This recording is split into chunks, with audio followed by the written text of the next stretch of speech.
पिछले कई महीनों से आदरणीय संदीप कुमार जी और मान्य बहन फाल्गुनी ठाकर जी के साथ मैं संवाद करता रहा और मेरी बहुत इच्छा थी कि आप सबसे मैं पशुपालन के संबंध में बातचीत करूं। आप सब डॉक्टर्स हैं, मेरे से ज़्यादा जानते हैं, आपने विधिवत पढ़ाई की है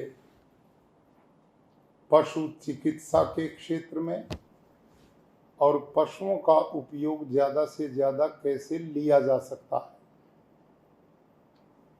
लेकिन हमारे लोक भाषा में एक शब्द चलता है, पढ़े से कई बार कढ़ा हुआ ज़्यादा कीमती हो जाता है।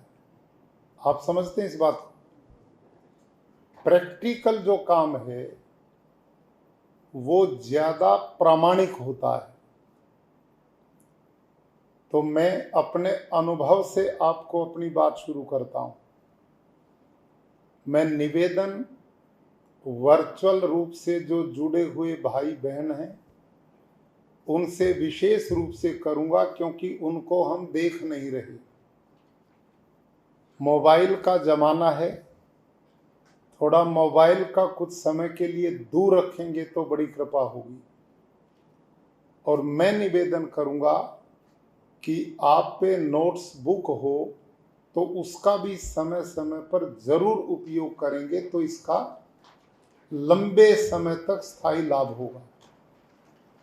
आज की जो ये बैठक बुलाई गई है, जिसमें माननीय मंत्री जी ने विशेष रूप से समय दिया, हमारे अधिकारियों ने समय दिया, आप सब बाकी सारे काम छोड़कर इस बैठक में विशेष रूप से आमंत्रित किए गए हैं, तो आपने अनुभव निश्चित रूप से करना चाहिए कि आप लोगों को बहुत लंबा समय अपने अपने डिपार्टमेंट में काम करते हुए हो गए हैं, लेकिन ऐसी बैठक पहली आपकी हो रही है।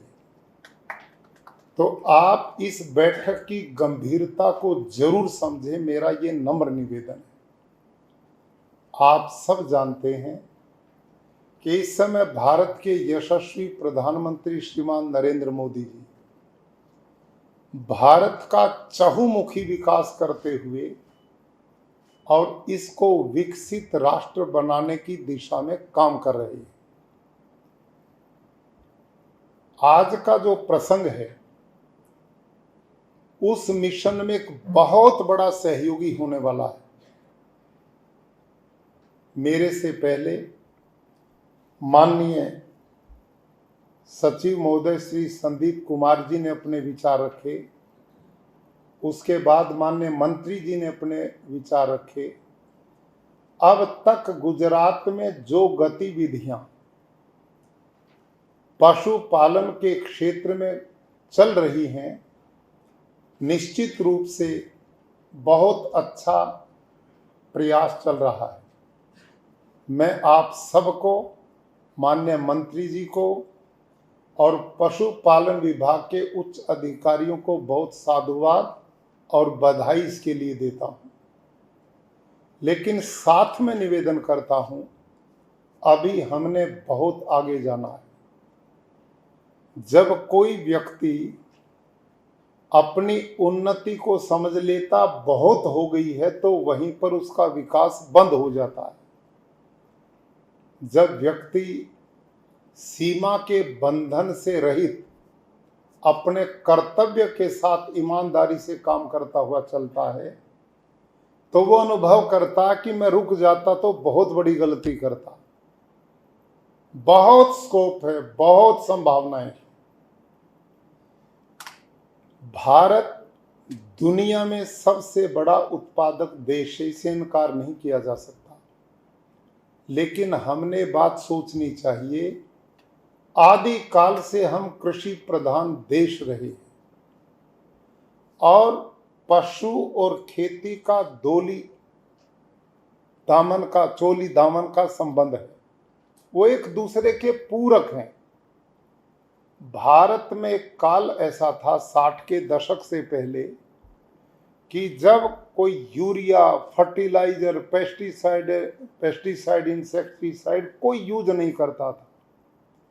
हमारी पूरी धरती बिल्कुल प्राकृतिक रूप से पशुपालन के आधार पर चलती थी और भारत के लोगों का खान पान सदा से ही पशु के दूध, घी, मक्खन, मलाई इस पर आधारित रहा है, इसलिए वो स्वस्थ और निरोग भी थे। लेकिन आज बहुत कुछ परिवर्तन हो रहा है और उसका दुष्परिणाम हमारे अस्पताल भरे पड़े हैं। अभी 4-5 दिन पहले आप लोगों ने अखबार पढ़ा होगा, कर्नाटक में पिछले 1 महीने में 18 से 40 वर्ष की आयु के 40 जवान बच्चे हार्ट अटैक से मर गए और वहां इस पर बड़ा भारी चिंतन चल रहा है। बहाना ये बनाया जा रहा था कि वैक्सीन जो लगी है पिछले दिनों कोरोना की, उसका दुष्परिणाम है। लेकिन लंबे शोध के बाद ये रिजल्ट आया है कि वैक्सीन ने लोगों को बचाने का काम किया, उसका कोई साइड इफेक्ट नहीं है। वो साइड इफेक्ट नहीं है, साइड इफेक्ट है रासायनिक खेती के द्वारा भारी मात्रा में प्रयोग होने वाले जहर, जो स्लो पॉइजन के रूप में हमारे शरीरों में प्रवेश कर रहे हैं, वो इसका कारण पाया। आप अनुभव करो, आज से 40 साल से पहले कोई इस देश में हार्ट अटैक को नहीं जानता था, कोई डायबिटीज को नहीं जानता था, कोई कैंसर को नहीं जानता था, कोई लीवर फेल हो गया नहीं जानता था, कोई किडनी फेल हो गई नहीं जानता था। ये सारा का सारा बीमारियों का श्री गणेश इस हरित क्रांति के द्वारा जो जहर परोसा जा रहा है, उसके बाद ये शुरू हुआ। और पशुधन जो घर घर में होता था, हर किसान पशु के साथ जुड़ा हुआ था, उसका गोबर गोमूत्र खेती में जाता था। आज मैं कई बार असमंजस में पड़ता हूं। मेरे यहाँ हरियाणा में 3-4 दिन से मेरी बात चल रही, क्योंकि आपका एक कार्यक्रम होने वाला था, तो मैंने इसके लिए डिटेल ली अपने वहां से। तो वहां से मेरे को रिपोर्ट आई है कि ग्रामीण क्षेत्र में 60% पशु घट गया है। लोग घरों में पशु रखना बंद कर गए, केवल 40% परिवार बचे जो पशु रखते हैं। ये मैं हरियाणा की बात कर रहा हूं। मैंने पूछा भाई इसका कारण क्या है, तो उन्होंने बड़ी रोचक बात सुनाई कि आजकल बच्चे अल्ट्रा मॉडर्न बन रहे हैं और लड़कियां उनके यहाँ शादी कराती नहीं जिनके यहाँ पशु होते हैं। गोबर गोमूत्र कौन उठाए, वो इस चक्कर में बेचारे पशु ही रखना छोड़ गए और हमारा सारी खेती बाड़ी रासायनिक पर आधारित हो गई। ये सब कुछ चल रहा है। तो उस दिशा में लंबी बात नहीं मैंने करनी, केवल आज पशुधन के बारे में थोड़ी चर्चा करूंगा। जैसे माननीय मंत्री जी ने कहा कि आज गुजरात प्रदेश प्राकृतिक कृषि के क्षेत्र में बड़ी तेजी से आगे बढ़ रहा है और भारत के माननीय प्रधानमंत्री जी ने 1 अप्रैल से प्राकृतिक खेती को राष्ट्रीय प्राकृतिक कृषि मिशन बना दिया है। इसके लिए 1481 करोड़ रुपया उन्होंने पहली बार में दिया है और उन्होंने निश्चय किया कि पूरे देश में प्राकृतिक खेती का विस्तार होगा तो ये पर्यावरण भी बचेगा, धरती माँ जहरीली होने से बचेगी, पानी भी शुद्ध बचेगा, लोगों का स्वास्थ्य भी बचेगा और देश का धन बचेगा और किसान की समृद्धि का रास्ता बनेगा। लेकिन आज की इस मीटिंग के पीछे एक ये भी हमारा उद्देश्य रहा कि ये प्राकृतिक खेती बिना देसी गौ माता के संभव ही नहीं है। बिना देसी गाय के प्राकृतिक खेती, जो मिशन पूरे देश का माननीय प्रधानमंत्री जी ने बनाया, हम उनके आभारी हैं। हमारी आने वाली संततियों को बचाने का उनका ये मिशन है। लेकिन ये सारा अभियान तब सफल होगा जब हमारे घर घर में देसी गाय दोबारा खूंटे पर जाएगी। उसके बिना संभव नहीं है। और ये बात आप सब आदरणीयों को, जो पशुपालन विभाग के क्षेत्र में जुड़े हुए, आप सबको इस बात की जरूर मैं जानकारी देना चाहूँगा। एग्रीकल्चर यूनिवर्सिटी हिसार हरियाणा में एक डॉक्टर हैं बलजीत सारंग, माइक्रोबायोलॉजी के सीनियर साइंटिस्ट हैं। यूरोप के अनेक देशों में माइक्रोबायोलॉजी के साइंटिस्ट के साथ उन्होंने काम किया। उनसे मैंने आज से 9-10 साल पहले रिसर्च का काम देकर ये काम शुरू किया था। ये बड़ी रोचक घटना है। मैंने ऊंट का, गधे का, घोड़े का, बकरी का, भैंस का, देसी गाय का, जर्सी गाय का, हॉस्टन फ्रीजन गाय के, सबके मैंने मल गोबर इकट्ठे किए और उनको मैंने सुखाकर कपड़े की थैली बनाई। सबको अलग अलग उन थैलियों में डाला और उन थैलियों पर मैंने नंबर लगाए, 1 में किसका, 2 में किसका और 3 में किसका, और अपनी डायरी में मैंने उनको नोट किया।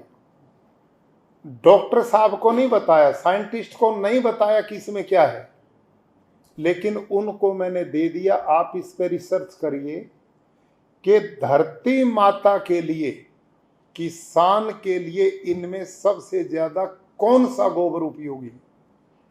6 महीने तक उस व्यक्ति ने रिसर्च किया अलग अलग पे, और 6 महीने के बाद जो थैली उन्होंने मुझे पकड़ाई वो भारतीय नस्ल की देसी गाय साहीवाल, उसी का मैंने गोबर दिया था देसी गाय में। वो उन्होंने मुझे थमाई कि ये धरती माँ के लिए वरदान है, और गोमूत्र पर भी मैंने करा, ये भी कल्याण करने वाला है। ये उनकी रिपोर्ट आई। फिर हमने अलग अलग देसी गायों के दिए, उनमें थारपारकर, राठी, गिर, हरियाणवी, रेड सिंधी, अंगोल, इन सब के अलग अलग दिए। गोमूत्र भी दिए और गोबर भी दिया। तो उन्होंने लगभग पाया कि जितनी भी भारतीय नस्लें इस देश में हैं, इन सब में समान रूप से सूक्ष्म जीवाणुओं का भंडार, और कितना है, देसी गाय के 1 ग्राम गोबर में 300 करोड़ बैक्टीरिया है, 300 करोड़। और जो गाय दूध जिन दिनों नहीं देती, जिन दिनों वो ड्राई होती है, उन दोनों वो सूक्ष्म बैक्टीरिया 500 करोड़ तक गाय में, गोबर में होते हैं। और गोमूत्र खनिज का भंडार है। खेती में किसी भी प्रकार की बीमारी को छोड़ता ही नहीं, सब प्रकार की बीमारियों को नष्ट करने की क्षमता रखता है। ये रिपोर्ट आई।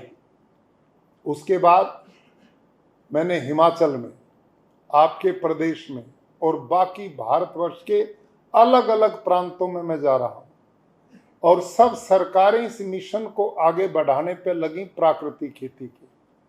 और हमने यूनिवर्सिटीज को काम दिए कई जगह पर। अब साइंटिस्ट की जो रिपोर्ट आ रही वो लगभग सभी की एक ही दिशा में सकारात्मक है। अपने गुजरात में इस समय 4 एग्रीकल्चर यूनिवर्सिटी हमारी आईसीआर की जो रासायनिक का प्रचार करती थी वो है, और एक भारत और विश्व में पहली प्राकृतिक यूनिवर्सिटी। गुजरात के माननीय मुख्यमंत्री जी को मैं बधाई देता हूं, कृषि मंत्री जी को। इन्होंने यहाँ प्राकृतिक खेती हलोल में नई बनाई है।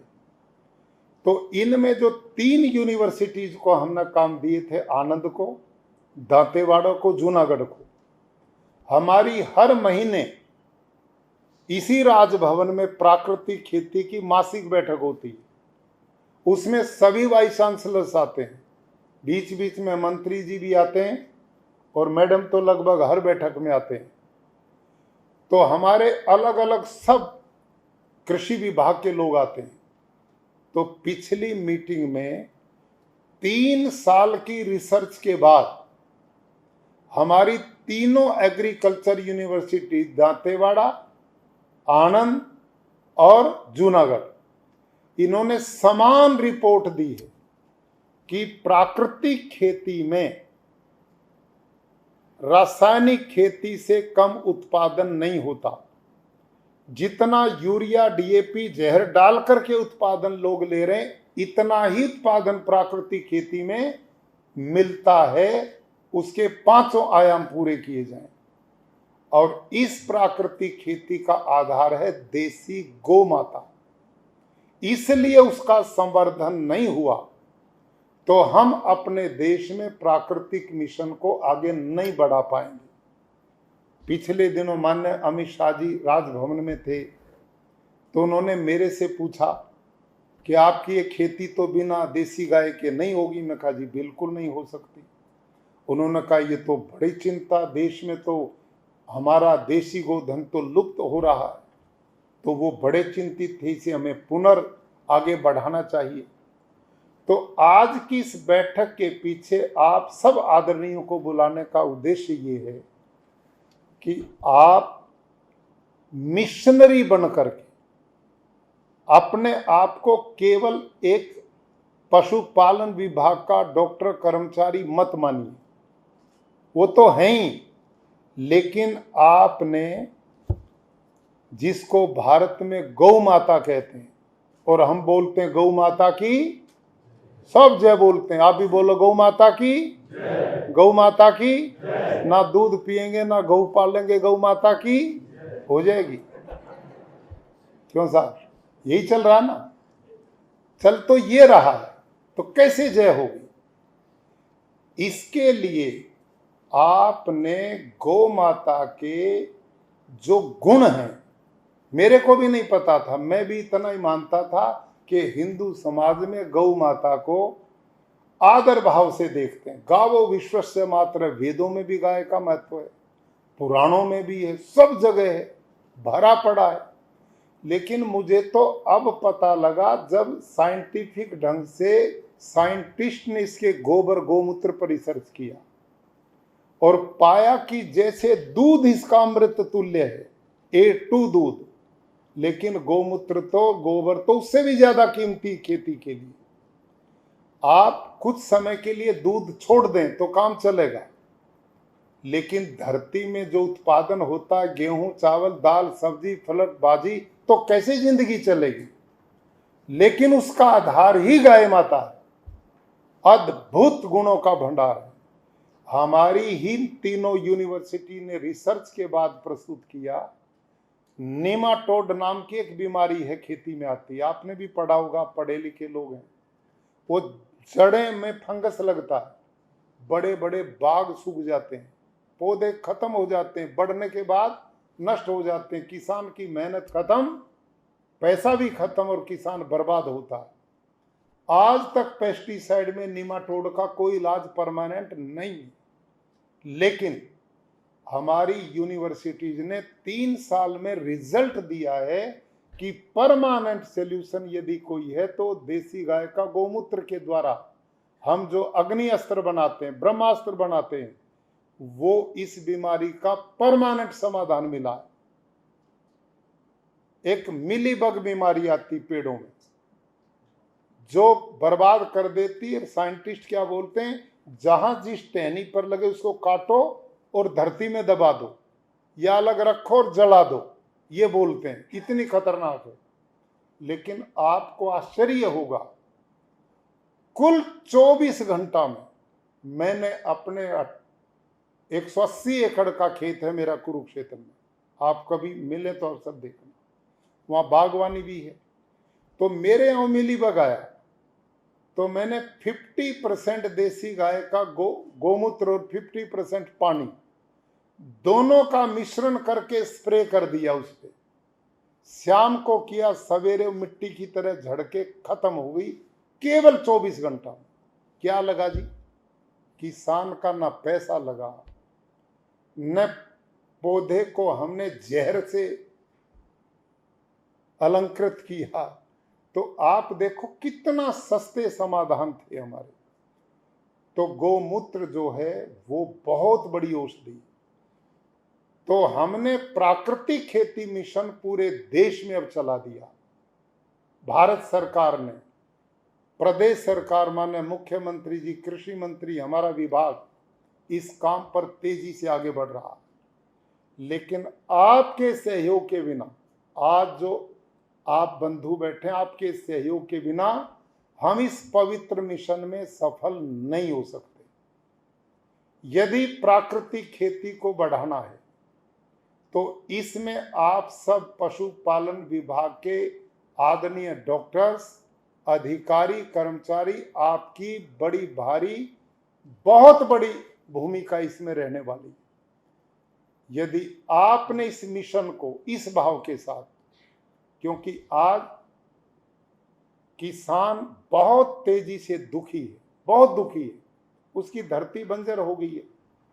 आज हम जो पैदा कर रहे हैं ना, आपको इसकी जानकारी होगी, ये गुजरात की धरती, पूरे गुजरात की धरती का ऑर्गेनिक कार्बन 0.4 से नीचे है।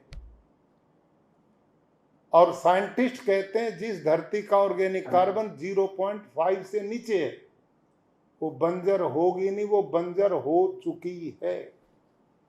पूरे गुजरात की धरती आज बंजर है। आप कहेंगे पैदावार तो बहुत होती है, यही बोलेंगे, कैसे बंजर होगी? इसका प्रमाण है डॉक्टर स्वामीनाथन ने, मेरे भाइयों, जब हरित क्रांति की शुरुआत की 60 के दशक में, उन्होंने 13 किलो नाइट्रोजन एक हेक्टेयर में डालने का विधान किया था। 13 किलो नाइट्रोजन 1 हेक्टेयर, मतलब 2.5 एकड़ में 13 किलो। आज किसान 13 बैग 1 एकड़ में डाल रहा है। क्यों डाल रहा है? क्योंकि उस समय 13 किलो में ही बहुत पैदावार देती थी, आज 13 बैग में भी नहीं देती।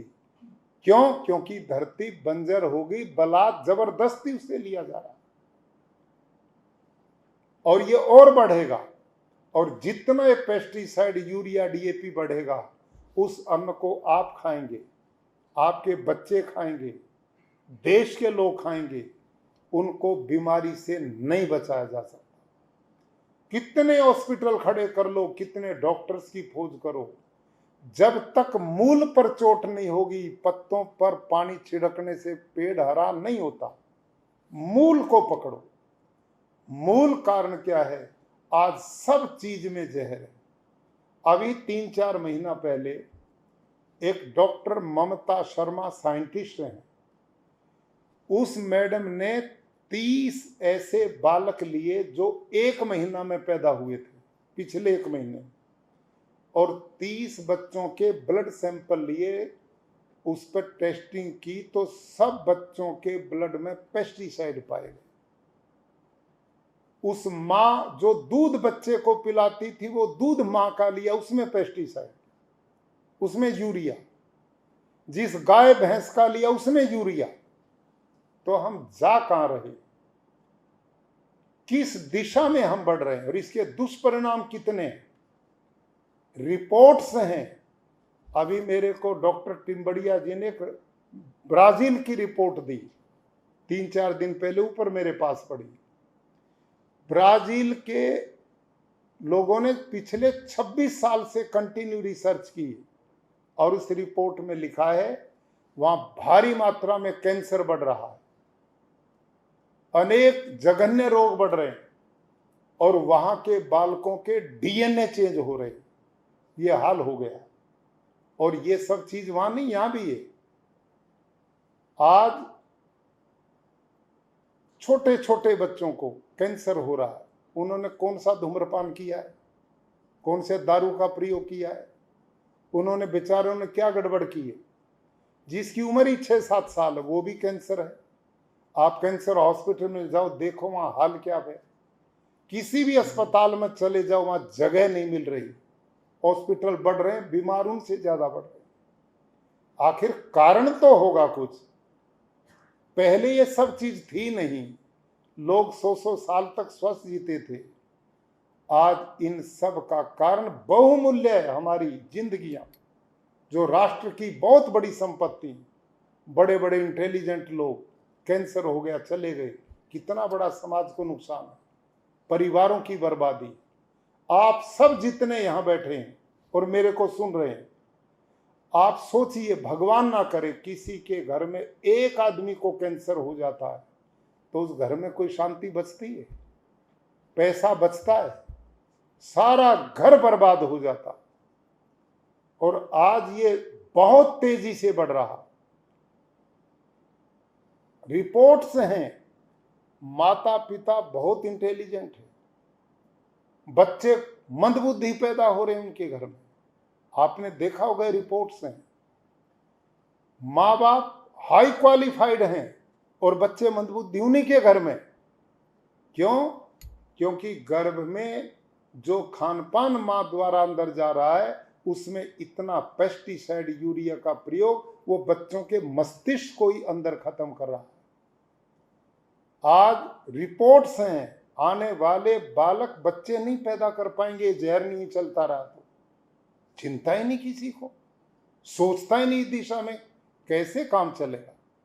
और इन सारी समस्याओं का समाधान, उत्पादन कम नहीं होगा, धरती दोबारा शस्य श्यामला बन जाएगी और ये पानी भी पवित्र हो जाएगा, हवा पवित्र होगी यदि हम जहर वाली खेती से बाहर निकलेंगे।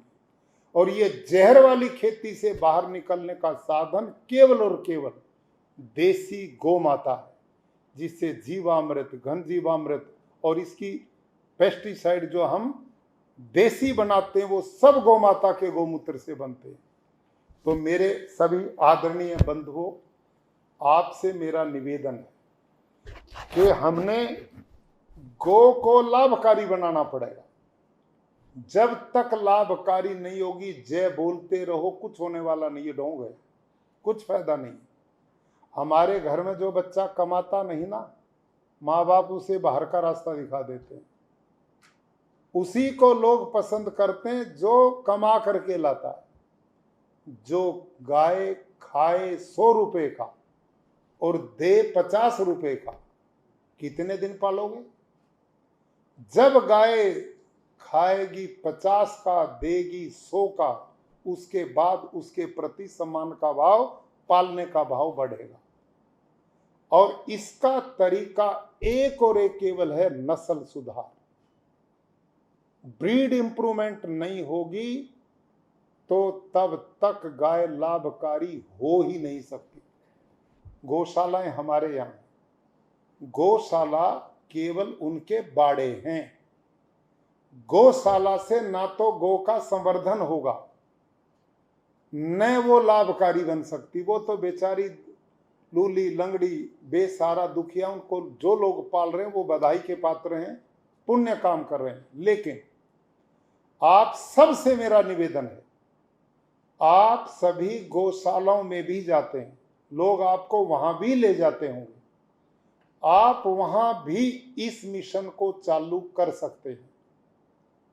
आप उनके अलग अलग विभाग बनाइए।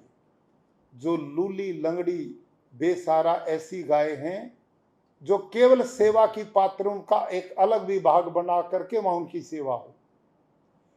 एक जहां पर ये बैल हैं, बछड़े हैं, बुल हैं, उनका कतई अलग डिपार्टमेंट बनाओ, उनको गायों के बीच में मत आने दो, अलग बनवाइए। एक ऐसी गाय जो बच्चा देने की स्थिति में है, उसका एक अलग विभाग बनाना चाहिए। आप जहां जहां भी मेरी बात सुन रहे, पूरे गुजरात से मेरे को आदरणीय डायरेक्टर महोदय ने और सचिव महोदय ने बताया आज पूरे गुजरात के पशुपालन के अधिकारी आज के हमारे इस कार्यक्रम से जुड़े हैं। मेरा आप सबसे नम्र निवेदन है, आप इसको ईश्वरीय कार्य मानिए। आप इसको जब तक पैशन के साथ नहीं करेंगे तो हम सफल नहीं होंगे। भाई, आप तो सौभाग्यशाली हैं, आपने एक ऐसा विभाग चुना है पशुपालन का। आदमी का डॉक्टर इलाज करे, सरलता है, आदमी बोल के बता देता मेरे को कहाँ दर्द है और कहाँ बीमारी है। लेकिन आप तो उन बेचारे जो बोल नहीं सकते उन प्राणियों का इलाज करते हैं। आप तो उनसे भी बड़े पुण्य के भागी हैं। आप तो बहुत बड़े कल्याण करने वाले लोग हैं। इस विभाग के द्वारा लोगों का आजीविका चलती है, इनका पेट भरता है, देश की जीडीपी उन्नत होती है। बहुत बड़ा कल्याण का रास्ता आप सब भाइयों ने चुना है, लेकिन इसको यूं मत छोड़ो। आप इसमें क्रांति पैदा कर दो। डेनमार्क जैसे लोग, उनकी सारा का सारा अर्थतंत्र पूरा देश ही पशुपालन गोपालन पे चल रहा है। कितने देश ऐसे हैं यूरोप में कि जिनकी जीडीपी का आधार ही गोपालन है। बहुत बड़ा आर्थिक रूप से संपन्नता देने का आज के दिन मैं कह सकता हूं, इसको ध्यान से सुनना, खेती बाड़ी से ज्यादा लाभकारी पशुपालन है। इसमें इनकम ज्यादा बन रही है। और पशु एक ऐसा धन है जिसके यहां भूमि भी नहीं है, वो भी पाल करके रोजगार बना सकता है। आप देखते होंगे गांव में ऐसा लोग करते हैं। जिसके यहां धरती का टुकड़ा नहीं, ऐसे भूमिहीन भी भाई बहन पशु पाल के अपना गुजारा कर लेते हैं। पशु बहुत कल्याणकारी है। भगवान ने जब से धरती बनाई साथ में पशुधन दिया। हमारा नंबर तो बाद में आया था। उनको पता है कि इसके बिना गति नहीं होगी। आप सबसे मेरा नम्र निवेदन है, एक भावना के साथ, एक जुनून के साथ हमने काम करना है। केवल ये औपचारिकता नहीं है कि आज सोमवार हो गया और शनिवार तक जाना ही पड़ेगा, बस वहां चले गए, पता नहीं कोई आए ना जाए, ऐसा नहीं। आप पकड़ पकड़ करके लोगों के विचार डाल डाल करके आपने इस मिशन को आगे बढ़ाना। और अब तो सरकार ने कितनी सुविधाएं दे दी आपके लिए, कितने नई नई टेक्नोलॉजी से लेस कर दिया है। अब तो हम इस काम को बहुत सरलता से कर सकते हैं। अब इसमें 2-3 बातें, ये काम हो सकता है। मैं पशुपालक हूं, लेकिन मैं आपकी तरह पशुओं का मैंने कोई पढ़ाई नहीं की है। केवल आप लोगों के संपर्क में आकर के और अच्छे डॉक्टर से विचार लेकर के मैंने इस काम को खुद किया है। मेरे पास इस समय 400 गाय हैं और मैंने 3 गाय से अपने यहाँ कुरुक्षेत्र के गुरुकुल में अपनी गौशाला 1981 में शुरू की थी, 3 गाय से। और मैंने नस्ल बना के एक अभियान चला, मैंने ब्रीड बनानी। और मेरा मिशन था गुरुकुल में पढ़ने वाले बच्चों को शुद्ध दूध मिले, वो मिलावटी ना मिले। आज बहुत बड़ी, आप ये भी बड़ा उपकार लोगों पे करेंगे।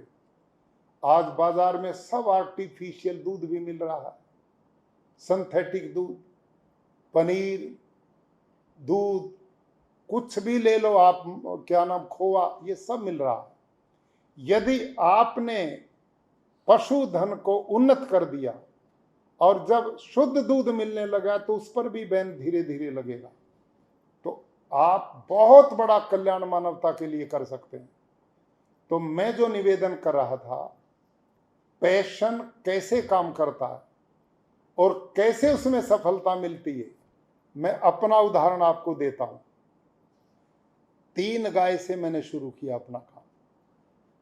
फिर मैंने गुरुकुल था, सबके सहयोग से चलता था, दान से चलती थी वो संस्था।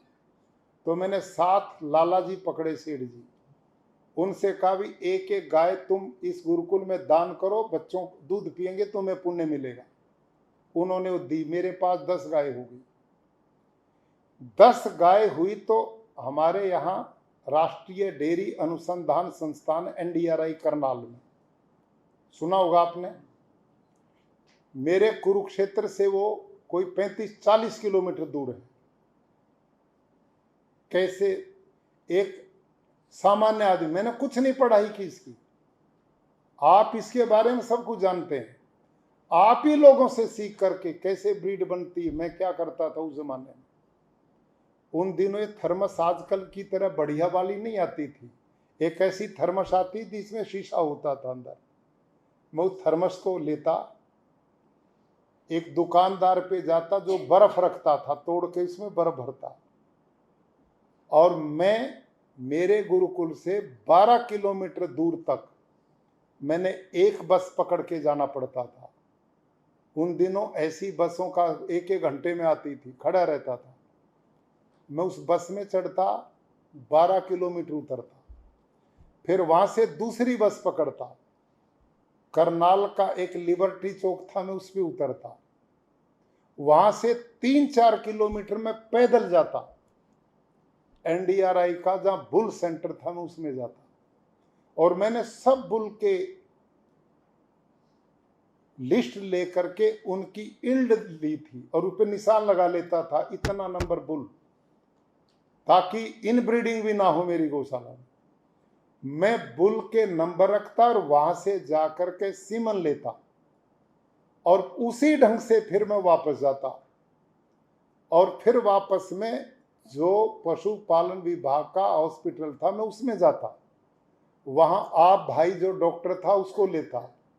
मेरे पास साइकिल थी, उनके पास मोटरसाइकिल होती थी, मैं उनकी मोटरसाइकिल के पीछे बैठता, और डॉक्टर को मैं लेके जाता, और फिर मैं उनसे वो आर्टिफिशियल इंसेमिनेशन कराता था। समझ में आई बात?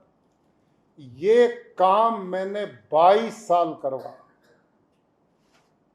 22 वर्ष करा, और जो गाय मैंने पहले वो ली थी वो 10 लीटर दूध देती थी एक दिन में उस समय। इस समय मेरी गाय उसी गौशाला में 61 लीटर दूध मेरी गाय ने, 4 गाय ने दिया पिछले बार एक दिन में।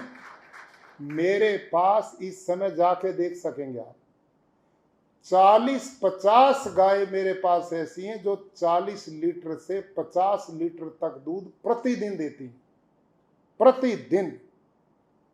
वो क्रॉस ब्रीड थी। उसके बाद मैं प्राकृतिक खेती से जुड़ा, और जब मैंने देसी गाय के महत्व को समझा तो अब मैंने वो आधी करदिर आधी देसी की। इसमें साहिवाल, थारपार, राठी, गिर, हरियाणवी, लाल सिंधी, 6 ब्रीड पे मैं काम करता हूँ इस समय। और देसी गाय इंडियन ब्रीड 22 लीटर तक मैंने पहुंचा दी है। एक भी गाय देसी भारतीय नस्ल की गाय 12 लीटर से नीचे की मेरे पास नहीं है, और मेरा लक्ष्य है उनको 20-25 लीटर तक सबको ले जाना। सब ब्रीड में काम मैं करता हूं। एक इस दृष्टि से अनपढ़ आदमी, किसान आदमी अपने परिश्रम से ये काम कर सकता है, तो आपका तो मिशन है, आपने तो इस पर पढ़ाई की है, आप तो इसके जानकार हैं। अब उसका परिणाम क्या है? वो गौशाला है। सारे देश में जितनी गौशालाएं हैं सब दान मांगती फिरती हैं। अभी मंत्री जी कह रहे थे हम हर गाय को 30 रुपया देते हैं, यही चल रहा ना, सब घाटे में चलती, दान दो गौ माता के लिए। मैं इनसे पूछता हूँ, बड़े बढ़िया भगत जन हैं, गौ हमारी माँ है, बेटे अमीर हैं, माँ गरीब है, उसके लिए भीख मांगनी पड़ रही है, काहे की सोच है? अरे उस माँ में सारी क्वालिटी है, कमजोरी हमारी है। मेरी गाय ने, मेरे गौशाला ने पिछले वर्ष 70 लाख रुपया प्रॉफिट दिया एक साल में। 70 लाख मैंने प्रॉफिट लिया अपनी गौशाला से। उसमें दवाइयों के खर्चे भी निकाल दिए, जो फसल बोने के लिए भूमि, उसका अभी मैंने लीज उसकी भी निकाली है, दवाइयों के खर्चे भी निकाले हैं, जो लेबर काम करती उसका भी निकाला है, जो बिजली जलती उसका भी निकाला। मैं बढ़िया की तरह हिसाब रखता हूं, एक एक चीज का खर्चा निकाल के 70 लाख रुपए मैंने अपनी गौशाला से बचाया, और अगले वर्ष मेरा लक्ष्य है 1 करोड़ रुपए बचाऊंगा, 1 करोड़ रुपए एक गौशाला से। तो कितना बड़ी आय का साधन है ये। किसान तो 100 एकड़ में भी इतना पैसा नहीं कमाता, 150 एकड़ में भी नहीं इतना पैदा होता जितना गोधन से हो सकता है। और ये क्यों मैं इस दिशा में कहता हूं, ये जो क्रांति नई की है हमारी प्रदेश सरकार ने, भारत सरकार ने, वो है सेक्स सॉर्टेड सीमन की। इसे बचाऊंगा। इसने बहुत बड़ी क्रांति की। पिछले वर्ष मैंने अपनी गौशाला में 100 गायों को आर्टिफिशियल इंसेमिनेशन यही किया, आपके सेक्स सॉर्टेड सीमन का। 100 गाय मैंने गर्भित मेरी हुई, उनमें 92 ने बछड़ियां दी, 92 ने बाछड़ी दी। अब एक बाछड़ी मेरी उन गायों की 1 लाख रुपए की पैदा होते ही है। 100 बछड़ियां मैं आए साल पैदा करूंगा, 1 करोड़ की तो मेरी वही होगी। नहीं समझ में आई बात? बोलो भाई, कमजोर विद्यार्थी हो, नहीं समझ में आ रही? मैं जो बात कर, समझ रहे हो कि दुखी हो रहे हो? समझ रहे हो? इसलिए मेरा निवेदन। तो आप, और दूध, आप आश्चर्य करेंगे, इस साल सर्दी के महीने में, फरवरी मार्च में, हमारे में मेरी गौशाला का एवरेज 24 लीटर था, एवरेज। और भारत देश का कितना एवरेज है? 3.5 किलो, 3.5 लीटर। आपके गुजरात का मैंने सुना शायद 5 लीटर। आपका हिम्मत, आप ठीक दिशा में, लेकिन आपका 5 लीटर, वहां मेरा 24 लीटर एवरेज पर डे की पड़ी। और मेरी एवरेज 17-18 लीटर से नीचे।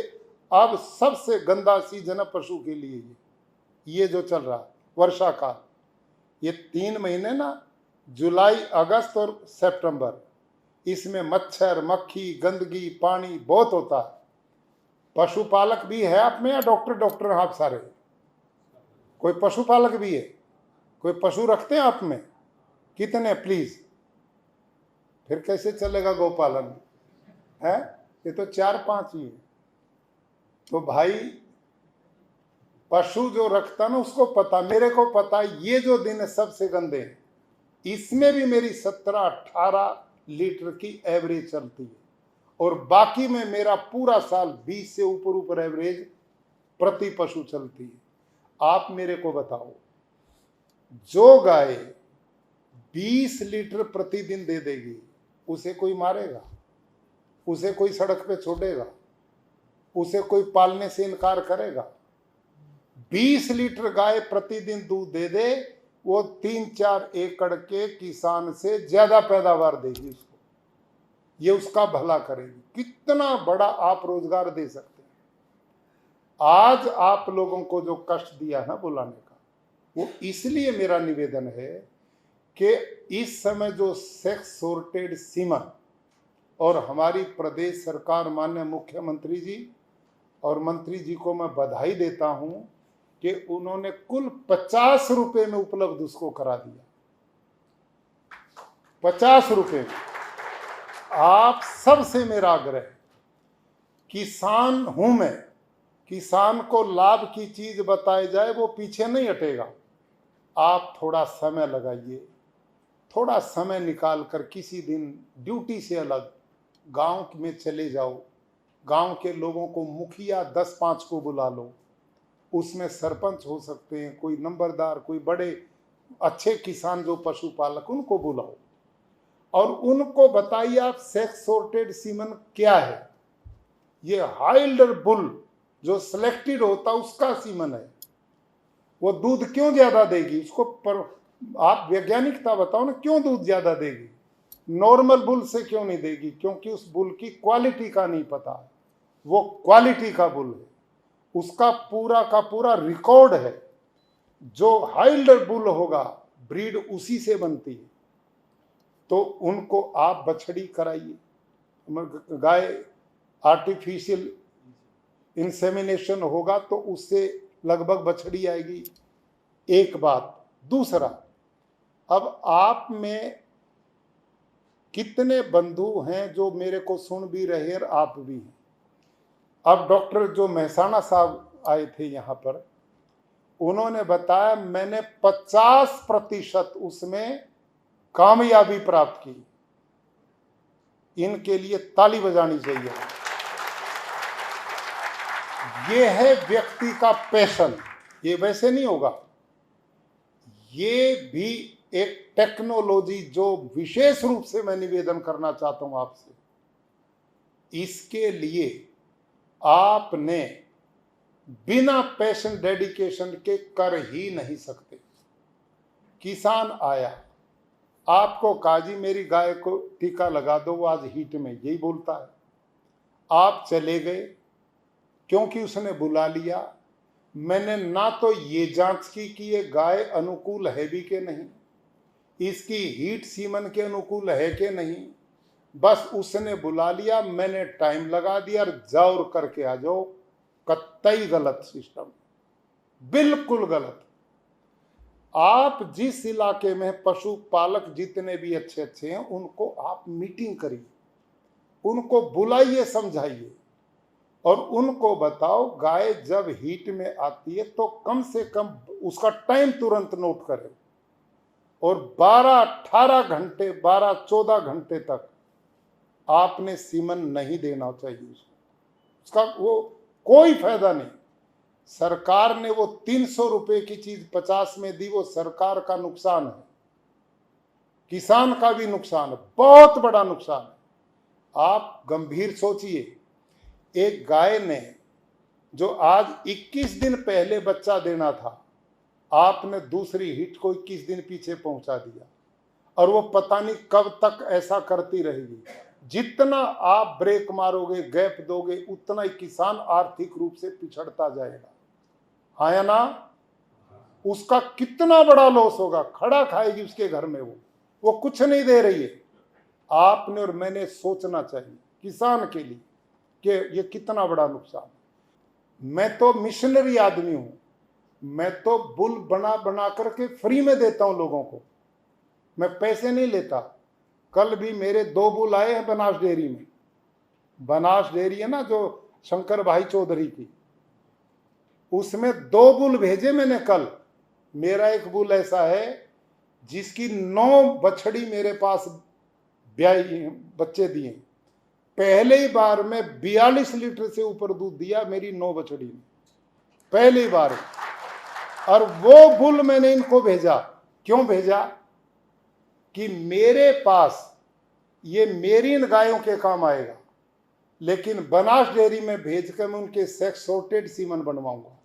वो मेरे देश के हजारों किसानों का भला करेगा। इस सोच से मैंने भेजे। और एक छोटा बच्चा जो अभी तैयार हो रहा, वो उससे भी ऊंचे यील्ड का है, वो उससे भी ऊंची यील्ड का है। अभी इतना है कोई 1.5 साल का, वो भी मैंने भेजा। मैंने कोई पैसा नहीं, सेवा के लिए, राष्ट्र की उन्नति होनी चाहिए, इस भाव से मैंने पैदा किया। हमने बहुत समर्पित भाव से काम करना चाहिए, जो मैं निवेदन कर रहा था। जो और डिपार्टमेंट के आदरणीय डायरेक्टर महोदय से, सचिव महोदय से मेरा निवेदन आज के इस आयोजन के पीछे ये था कि आप लोग जो ज्यादा फील्ड में रहते हैं और जो आर्टिफिशियल इंसेमिनेशन का ज्यादा काम देखते हैं, वो सारे ही करते हैं। इनमें समय समय पर ट्रेनिंग का अभियान होना चाहिए और उस ट्रेनिंग में आप खुद देखिए, और आप सबसे पूछते तो अलग अलग रिपोर्ट्स आती। आप में से ही एक डॉक्टर साहब की रिपोर्ट थी 22% सक्सेस रेट था। कुछ ऐसे भी होंगे जिनका 10% होगा।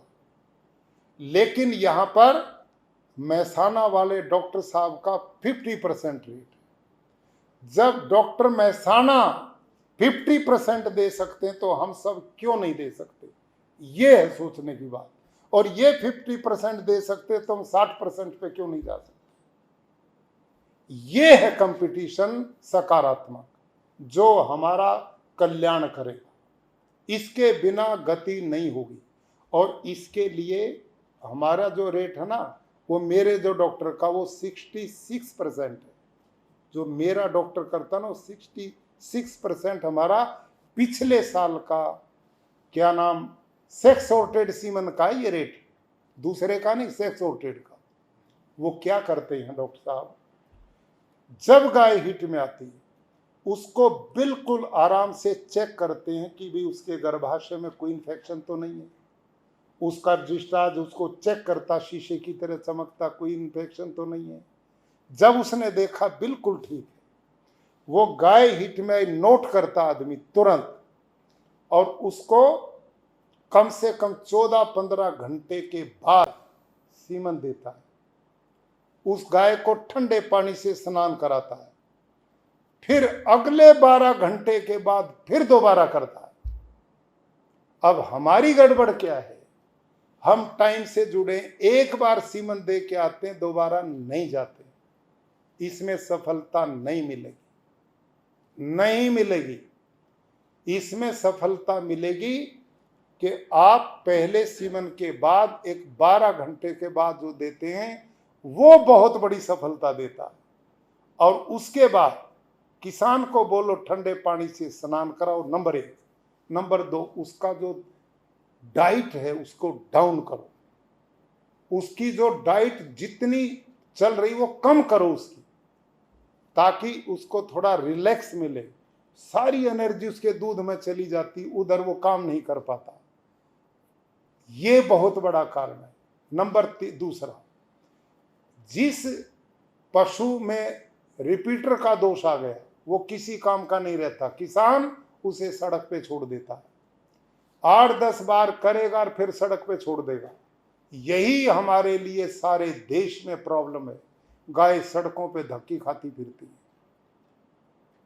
इन सब का 100% नहीं तो कम से कम 95% तक हम इसमें पूर्ण सफल है। मेरी गौशाला 2 बीमारियां पशु में जो सबसे खतरनाक है, जो पशुधन की कीमत खत्म कर देती है, एक है मास्टाइटिस, दूसरा है रिपीटर। हाँ या ना? यही कारण है ना। थनी खत्म हो गए तो बताओ उसका दूध का ही है वो किस काम की रहेगी। और जो रिपीटर बार बार वो गर्भित ही नहीं ठहरती तो बच्चा नहीं देगी, तो दूध भी नहीं देगी, बच्चा भी नहीं देगी, तो किसान घर में क्यों खिलाएगा उसको, सड़क पे छोड़ देगा। इन दोनों बीमारियों का समाधान यदि आप उसके फोडर की सुव्यवस्था हो और उसका जो फीड है, फीड पे इतनी अच्छी रिसर्च आ गई है, यदि उसका फीड सही हो जिससे सारे पोषक तत्व पशु को पूर्ण होते हों, उसके बाद ये प्रॉब्लम नहीं रहती। प्राचीन पहले जब जंगलों में गौएं चरती थी ये प्रॉब्लम नहीं थी। क्यों नहीं थी?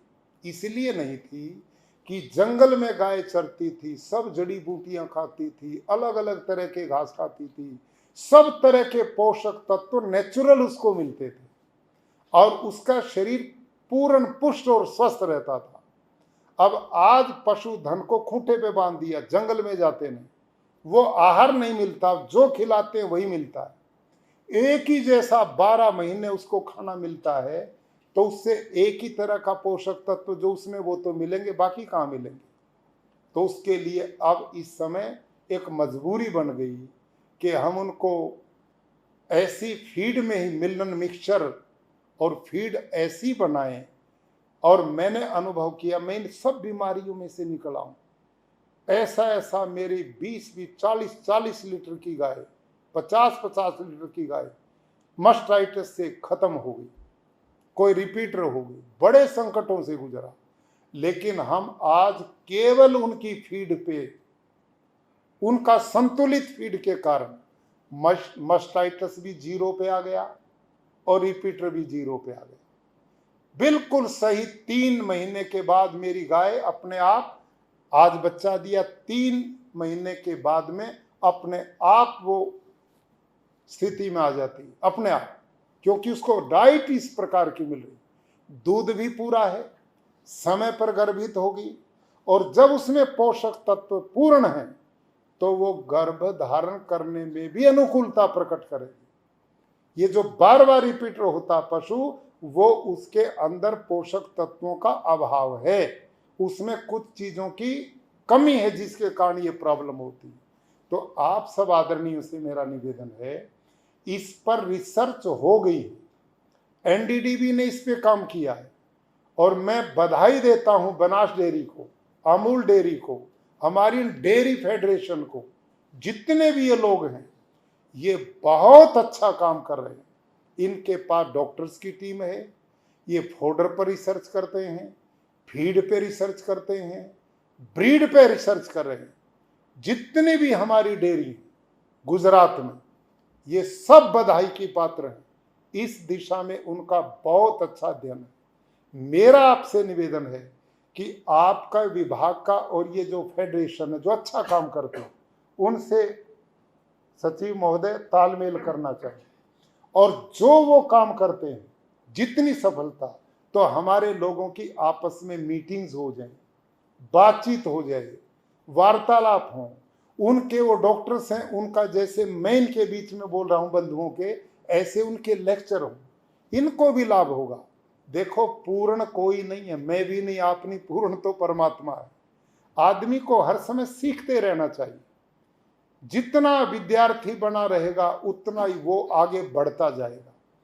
तो ऐसे बहुत अच्छे रिसर्च बनास डेयरी दूसरी डेयरीज में हुए हैं, मैं उनके बीच में जाता हूं, मिलता हूं लोगों से, तो ऐसा आयोजन जरूर करना चाहिए, मेरा आपसे निवेदन है।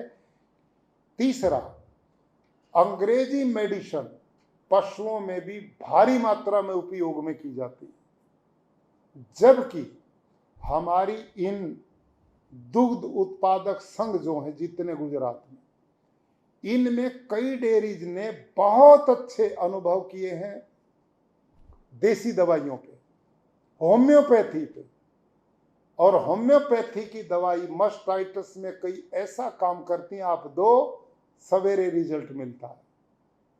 अंग्रेजी दवाई हम लगाते हैं, उसके बहुत दुष्परिणाम पशु में मिलते हैं, दूधारू पशु दूध से सूख जाता है। मस्टाइटिस की कोई भी दवाई हम देंगे, हमारा मिशन दूध को ही खत्म कर दो, क्योंकि उसी में बैक्टीरिया है। जब दूध ही नहीं बचेगा तो बैक्टीरिया कहाँ बचेगा, ये मिशन है। तो दूध गया तो पशु गया, क्या लाभ हुआ उसका। हमें ऐसी औषधियों की ओर बढ़ना चाहिए कि किसान की आय पे अवरोध भी ना पड़े और पशु का इलाज भी हो जाए।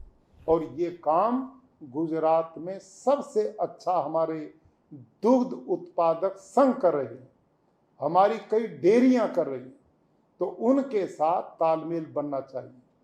फीड पे भी वो काम करती हैं, और इन होम्योपैथी, आयुर्वेद, ये ऐसी दवाई हैं जो पशु को कम कष्ट देती हैं और रोग का निदान भी हो जाता। मजबूरी है, रास्ता नहीं, जरूर उपयोग करें आप अंग्रेजी का विरोध नहीं करता, आपने लगाना ही नहीं, आप जरूर उपयोग करें जब बहुत आवश्यक है।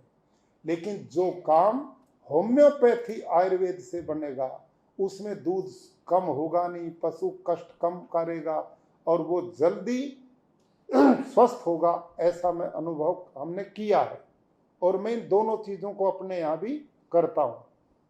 तो मेरा आप सबसे नम्र निवेदन है, लंबी बात न करते हुए, हमने प्राकृतिक खेती के लिए बिना देसी गाय के संभव नहीं है, उसको बढ़ाना, देसी गाय की जरूरत है। A2 दूध भारतीय नस्ल की गाय देती मानव स्वास्थ्य का भंडार है, खेती बाड़ी के लिए वरदान है, किसान की आय के लिए बहुत बड़ा साधन गौ माता है, गाय भैंस है, और इसकी ब्रीड बनाने का काम अब जो जबरदस्त गुजरात में हुआ है,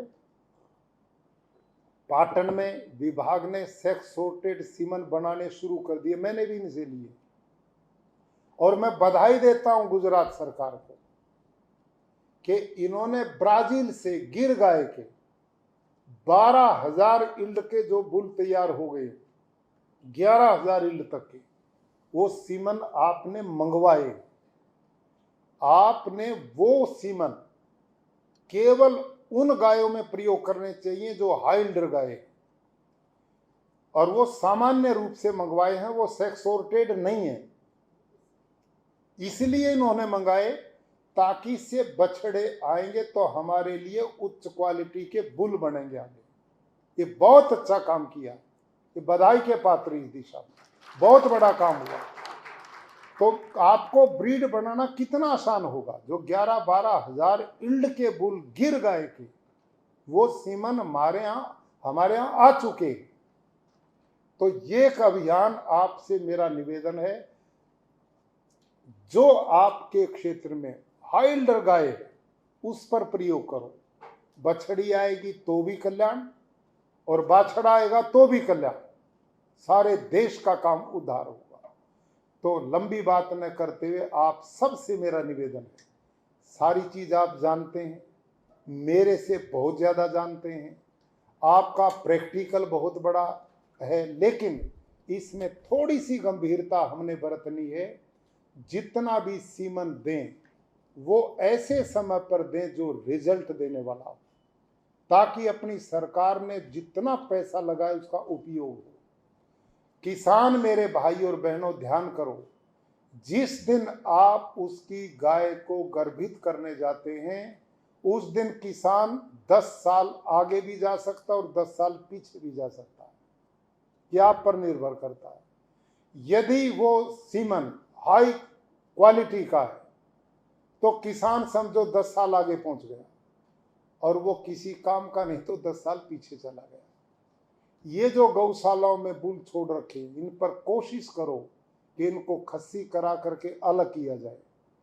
और आर्टिफिशियल इंसेमिनेशन इसलिए जरूरी है कि उससे रोगों का बचाव है। ब्रोसिला जैसी बीमारियां जिस जगह आ जाती तबाह हो जाता सारा सिस्टम, वो गौशालाओं में फैला पड़ा है, उसका इसी के द्वारा निदान हो सकता है बढ़िया तरीके से। और हाइल्डर होने से हमारी ज्यादा दुधारू होंगे, ज्यादा इनकम होगी। जब पशुधन ज्यादा दूध देगा तो किसान के खूंटे पे जाएगा, और किसान के खूंटे पे जाएगा तो गौ अपने आप पैरों पर खड़ी होगी। आय उसकी बढ़नी चाहिए। और इस मिशन में हमारी प्रदेश सरकार का पशुपालन विभाग, माननीय मंत्री जी और अधिकारी बड़े मिशन के साथ में लगे हैं। आप सबसे मेरा निवेदन है कि इस मिशन को आप और मजबूती से काम करें। आप अब भी बहुत मेहनत करते हैं, लेकिन आज की इस मीटिंग के बाद आप एक रजिस्टर अपना बनाएं। कितनी गाय को मैंने, वो तो बनाते भी हैं आप, लेकिन उसमें सक्सेस रेट कितना आता है, आपस में विचार करें। डॉक्टर जैसे मेहसाना साहब आए हमारे बीच में, इन्होंने कैसे इतनी प्रगति की, आप इनसे चर्चा करें, और जो बढ़िया करे उनसे चर्चा करें। लेकिन आपका लक्ष्य ये होना चाहिए, मैंने भारत देश को 1 साल में इतनी उच्च क्वालिटी की गौ माता दी, इतनी बछड़ी दी, ये आपके पुण्य कर्म का हिस्सा है। आप एक बछड़ी बढ़िया पैदा करते हैं ना देश में, वो एक पूरे परिवार का पालन करने की स्थिति में आ जाती है, एक गरीब परिवार का जीवन का आधार बन जाती है, और उस जीवन के आधार बनने में आपका योगदान हो जाता है। ये सीधा पुण्य आपको मिलता है। तो मैं लंबी बात न करते, आज के इस मिशन में आप आए और बहुत बड़ी संख्या में लोग सुन भी रहे हैं, और हम फिर कभी रिजल्ट में जरूर लेता रहूंगा। आपसे मैं मैडम से पूछता रहूंगा कि कितनी उपलब्धि हमें कितने दिन में मिली। जैसे हमारे कुछ डॉक्टर्स ने अपने अनुभव दिए, ऐसे सबके अच्छे अनुभव आए तो आप मेरे को भेजिए, सीधी चिट्ठी भेजिए। ऐसे जो लोग होंगे उनको विधिवत हम सम्मानित करेंगे। हमारे जो बड़े कार्यक्रम हैं उनमें 26 जनवरी, 15 अगस्त पे जो राजभवन में कार्यक्रम है, आपसे निवेदन में जो बहुत अच्छे जिनके परिणाम हो उनकी सूचना दें। हम सार्वजनिक रूप से ऐसे लोगों को सम्मानित करने का अभियान चलाएं, तो इस अभियान को आगे बढ़ाएंगे। आज हमारे माननीय मंत्री जी ने पूरा समय दिया, हमारे संदीप कुमार जी सचिव महोदय और डायरेक्टर फाल्गुनी बहन और आप सब दूर दूर से आए, पूरे गुजरात से जुड़े हैं। मुझे पूर्ण विश्वास है कि हम नई सोच के साथ, नई उमंग के साथ अब अपने इस प्रदेश में गौ संवर्धन की क्रांति करेंगे। और देसी गाय को ज्यादा बढ़ाना इसलिए मजबूरी है कि ग्लोबल वार्मिंग ने दस्तक दे दी। विदेशी गाय हमारे इस गर्म वातावरण में ज्यादा सफल नहीं होने वाली। हमारी भारतीय नस्ल की सारी गौएं 50 डिग्री टेम्परेचर में भी सरवाइव करती, यही सफल होने वाली हैं। इसलिए इनको बचाना हमारा परम धर्म है। इस दिशा में आप कदम बढ़ाएंगे। अब मैं अंत में, मैं तो भाई बच्चे पढ़ाता रहा हूँ, गुरु जी हूँ, तो काफी देर बोला हूँ, कुछ दक्षिणा दोगे यूं ही जाओगे? क्यों साहब, देनी चाहिए कि नहीं? 1 घंटा बोला हूं मैं, तो केवल मैं फिर दोबारा कहता हूं, आप सभी विद्वान हैं, सभी बहुत योग्य हैं। बस थोड़ा सा हमें फोकस करना है नए सिरे से, क्योंकि जो ये सेक्स ओरिएंटेड सीमन है ये देश में क्रांति का कारण बनेगा। आपने ईमानदारी से इसका प्रचार किया और इसी के ऊपर चले गए, तो आने वाले 4 साल के बाद सड़कों पर गाय धक्के नहीं खाती मिलेंगी, क्योंकि बैल की अब जरूरत नहीं है। कोई किसान बैल का प्रयोग नहीं करता। जितने बछड़े पैदा होते हैं वो बेचारे घूम फिर करके स्लाटर हाउस जाना उनकी मजबूरी हो गया ना, यही बात। या सड़कों पे धक्के खाते हैं, एक्सीडेंट होते हैं या हमारा करते हैं, किसान के खेत में जाते हैं वो पीट के निकालता है। आप ये पुण्य काम कर सकते हैं, उसको बछड़ा नहीं बछड़ी में बदल करके ले आओ। वो बाछड़ी आएगी तो घरों में खूंटे पे जाएगी और गौ माता डबल स्पीड से बढ़ेगी। 50% गाय बछड़े देती, 50% बछड़ी देती, यही है ना औसतन लगभग। अब यदि सेक्सोट्रेड सीमन लगा दिया तो फिर सारी ही बाछड़ी आएंगी 90%। उससे गोधन संवर्धन तेजी से होगा और उच्च क्वालिटी की आएंगी, दूध भी ज्यादा देंगी। तो ये जो टेक्नोलॉजी नई आई है बहुत बड़ा कल्याण वाली है। और वो जो अपना एम्ब्रियो प्रणाली है वो भी बहुत कारगर है, जो कम दूध की उनमें उनका भी उपयोग किया जा सकता है। और इस दिशा में हम मिलकर काम करेंगे तो यहाँ डेयरियां काम करती हैं, आप काम करते हैं, मिल करके हम करेंगे तो इस देश को नई प्रेरणा दे सकते हैं। और गोधन, पशुधन भारत की आर्थिक स्थिति को बहुत स्ट्रॉन्ग बनाने में, लोगों को स्वस्थ करने में एक अमूल्य योगदान देगा। इन्हीं शब्दों के साथ आप सबका धन्यवाद।